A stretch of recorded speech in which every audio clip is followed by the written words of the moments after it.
what's going on YouTube? Warstorm here with another discussion video today. Talking about why do we have stupid card spikes of certain key cards in Yu-Gi-Oh! Why do we have those?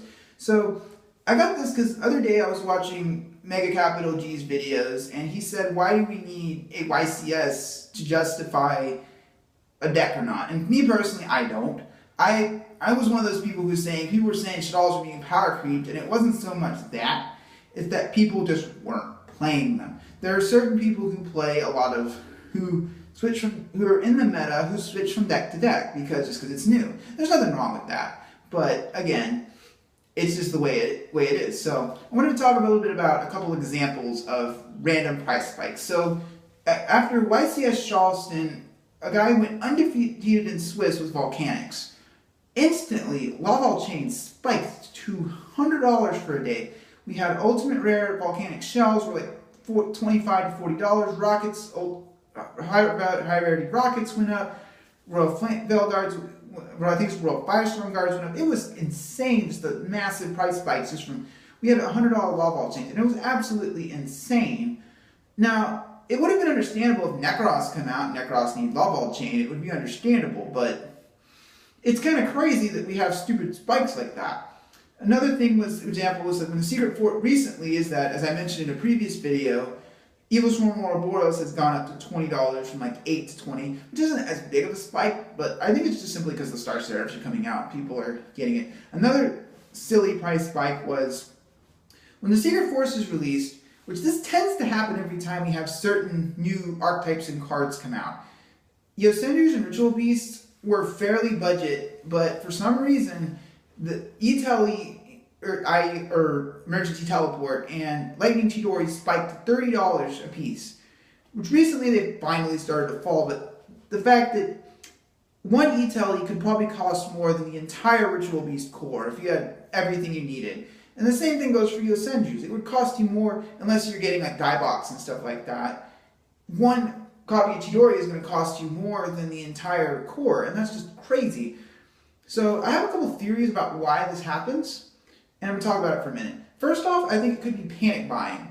When after something tops, sometimes I think people just panic buy for no reason, and because and I think that's actually is a factor you do see. I do think you see people just rush to buy something. It could also be sometimes some of the bigger players in our community, such as the Hobans of the world, people panic will buy cards based on what Hoban or those guys say. That's another factor. Another factor could simply be new stuff's coming out and it's spiking because people are looking for it. You know, it might not just be panic in that case. The third reason, I think this is a big factor. There are certain times I think after a deck tops, such as particularly with Laval Chain, that there are certain people who just massively buy cards and then flip them for higher prices. I think with Laval Chain, I think there wasn't really a massive supply of Laval Chains in the secondary market to begin with, and I think a few buyers bought up a pretty hefty chunk of the supply. So do I think this happens with every time cards price happens? Not necessarily, but I do think it happens more often than we tend to think about or admit. Now, a lot of people. I'm always the first person to say it's always supply and demand. But I will say this: supply and demand is a factor. When there's a short supply of something but a high demand, higher prices happen. That is understandable. However, supply and demand does not excuse human stupidity. And that's just, I hate to put it that way, but that's just how I feel about it. It doesn't excuse people rushing and buying cards just because someone tells them to. It doesn't really excuse that.